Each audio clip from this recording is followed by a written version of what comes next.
আদিত্য আর পরমাকে একসঙ্গে দেখে ভেঙে পড়ল সুদীপা। তো বন্ধুরা, অনুরাগের ছোঁয়া সিরিয়ালের আগামী পর্বে আপনারা দেখতে পাবেন সুদীপা রেস্টুরেন্টটায় সুন্দরভাবে সাজিয়ে নিজে সেজে আদিত্যর জন্য অপেক্ষা করছে এবং বলে যে মিস্টার চৌধুরী, এবার আমাদের মধ্যে সকল দূরত্ব শেষ হয়ে যাবে।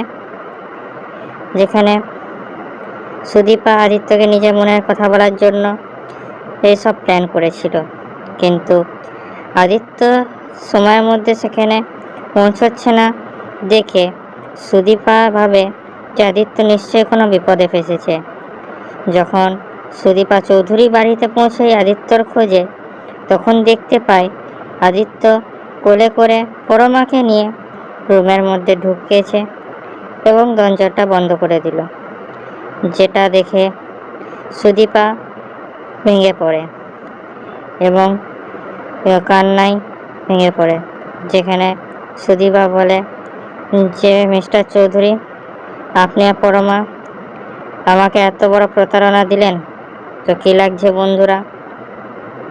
আদিত্য আর পরমাকে সত্যি এখানে সুদীপাকে প্রতারণা করলো, না সুদীপা আর আদিত্যর মধ্যে আবার কিছু ভুল বোঝাবুঝি হয়েছে? বলুন আমাদের কমেন্টে। আমাদের ভিডিওটা লাইক করুন, আমাদের চ্যানেলটা সাবস্ক্রাইব করুন এরকম আরও আপডেটসের জন্য।